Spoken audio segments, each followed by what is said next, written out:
Hi friends, అందరికీ నమస్కారం. డబ్బు సంపాదించడం అంటే చాలా పెద్ద కష్టం అనుకుంటాం కదండి. కానీ ఒక్కోసారి దాని వెనుక ఒక చిన్న సింపుల్ సీక్రెట్ ఉంటుందన్నమాట. ఈరోజు మనం అదేంటో తెలుసుకుందాం. పదండి, ఈ సరదా ప్రయాణాన్ని మొదలు పెడదామా? ఈ ఫీలింగ్ మనలో చాలా మందికి వస్తుంటుంది కదా. అరే, జీతమేమో సరిపోవట్లేదు, డబ్బు విషయంలో మాత్రం ఎక్కడున్నామో అక్కడే ఉన్నామనిపిస్తుంది.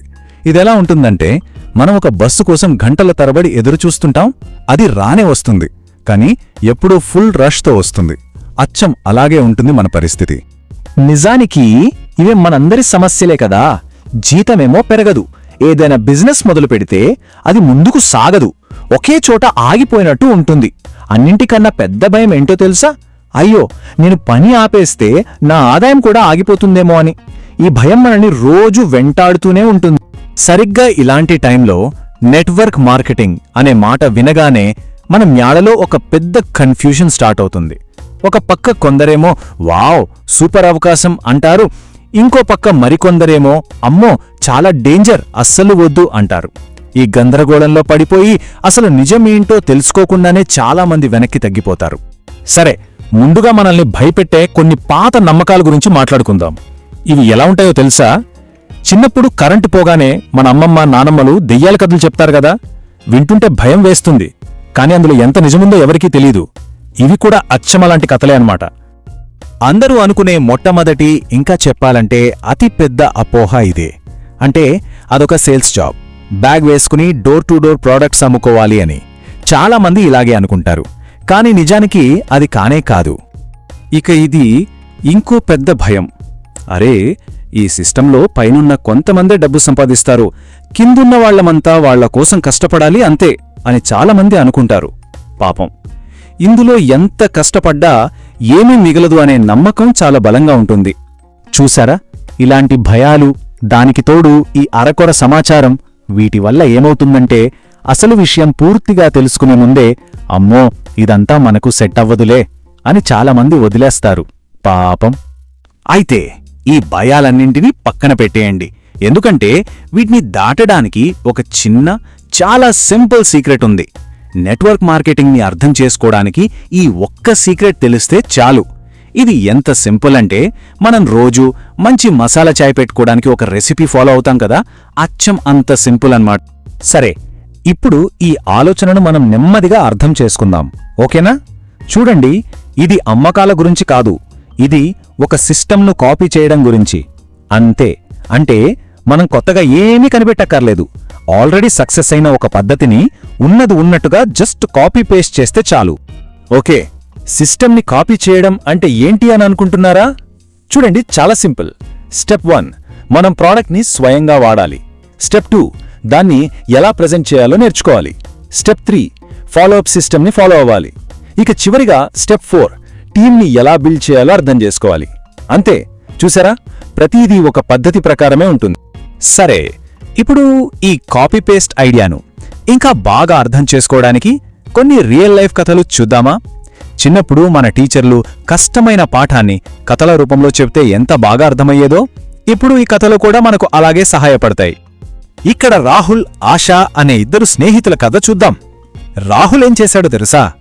తన మెంటార్ చెప్పిన సిస్టమ్ని అక్షరం పొల్లుపోకుండా ఖచ్చితంగా కాపీ చేశాడు. కాని ఆశ ఏమో, లేదు నేను నా సొంత ఐడియాలతో చేస్తాను అని సిస్టమ్ని మార్చడానికి ట్రై చేసింది. ఇద్దరూ ఒకే చోట మొదలుపెట్టినా రాహుల్ ఏమో స్టడీగా ఎదుగుతూ వెళ్లాడు, ఆశ ఏమో కన్ఫ్యూషన్లో ఇబ్బంది పడింది. ఎందుకో ఇప్పుడు అర్థమైంది కదా. ఇంకో ఉదాహరణ చూద్దాం. అరవింద్, మనోజ్. అరవింద్ ఏమో ఓపికగా ఒకే కంపెనీలో ఉండి సిస్టమ్ని ఫాలో అవుతూ నెమ్మదిగా ఆయన ఒక మంచి అదనపు ఆదాయాన్ని సంపాదించుకున్నాడు. కాని మనోజ్ ఉన్నాడే, త్వరగా డబ్బొచ్చేయాలి అనే తొందరలో షార్ట్కట్స్ కోసం వెతుకుతూ ఒక కంపెనీ నుండి ఇంకో కంపెనీకి మారుతూనే ఉన్నాడు. చివరికి ఏమైంది? మొదలుపెట్టడం, ఆపేయడం, ఇదే సైకిల్లో ఉండిపోయాడు. సో ఈ కథల నుండి మనం నేర్చుకోవాల్సిన ముఖ్యమైన విషయం ఏంటంటే, నెట్వర్క్ మార్కెటింగ్ అనేది సిస్టమ్ను కాపీ చేస్తే పనిచేస్తుంది, మన సొంత ఎమోషన్స్ని, ఆలోచనల్ని కాపీ చేస్తే కాదు. ప్రాసెస్ ముఖ్యం, మన ఫీలింగ్స్ కాదు. ఓకే, ఇప్పుడు మనం ఒక చిన్న అడుగు ఎలా పెద్ద మార్పుకు దారితీస్తుందో చూద్దాం.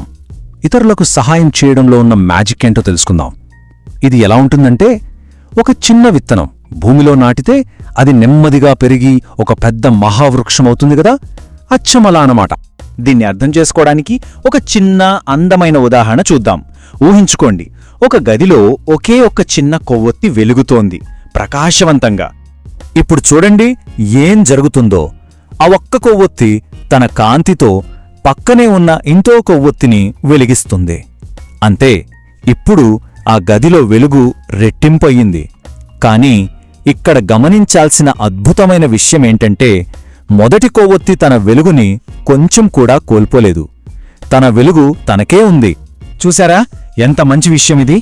ఇతరులకు సహాయం చేయడం వల్ల మనమేమీ తగ్గిపోము.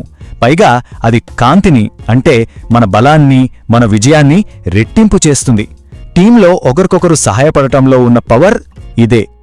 ఈ కాపీ పేస్ట్ సిస్టమ్ ఎంత పవర్ఫుల్ అనేదానికి ఒక పెద్ద ఉదాహరణ కావాలంటే యామ్వేని చూడొచ్చు. వాళ్ళ సక్సెస్ సీక్రెట్ ఏంటో తెలుసా? ప్రపంచవ్యాప్తంగా లక్షలాది మంది ఫాలో అవ్వగలిగే ఒక సింపుల్ సిస్టమ్ని తయారు చేయడం. దాన్ని అందరూ కాపీ చేయడం వల్లే వాళ్ళు అంత పెద్ద విజయాన్ని సాధించారు. సరే, ఇప్పటి వరకు మనం చాలా విషయాలు నేర్చుకున్నాం కదా, మరి ఇప్పుడు ముందుకెలా వెళ్ళాలి? మన తర్వాతి స్టెప్ ఏంటి? ఇప్పుడు దాని గురించి స్పష్టంగా తెలుసుకుందాం. ఇక్కడ 2 చాలా సింపుల్ యాక్షన్ టిప్స్ ఉన్నాయి.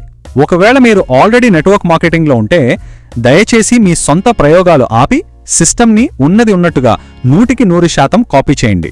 ఒకవేళ మీరు ఇందులో లేకపోతే దయచేసి ఎవరో చెప్పారని నమ్మేయకుండా ముందుగా ఈ మోడల్ గురించి మీరే స్వయంగా లోతుగా అధ్యయనం చేయండి. ఆ తర్వాతే ఒక నిర్ణయానికి రండి. దుర్గా సార్ చెప్పిన ఒక అద్భుతమైన మాటతో ముగిద్దాం. ప్రజలు సిస్టమ్స్ను కాపీ చేసినప్పుడు నెట్వర్క్ మార్కెటింగ్ శక్తివంతంగా ఉంటుంది, షార్ట్కట్లను కాదు. ఈ మాటను ఎప్పుడూ గుర్తుంచుకోండి. ఈ రోజు నుండి ప్రతిరోజూ మన మనసులో ఈ ఒక్క మాటను అనుకుందాం. నేను సిస్టమ్స్ను గౌరవిస్తాను, డూప్లికేషన్ను నమ్ముతాను మరియు ఓపికగా ఎదుగుతాను. ఇది మనకు చాలా ఓపికని, బలాన్ని ఇస్తుంది. ఒక్క విషయం గుర్తుంచుకోండి ఫ్రెండ్స్, రోజూ మనం నేర్చుకునే ఈ చిన్న చిన్న విషయాలే ఏదో ఒక రోజు మనల్ని ఒక పెద్ద విజయానికి దగ్గర చేస్తాయి. అంతవరకు జాగ్రత్త.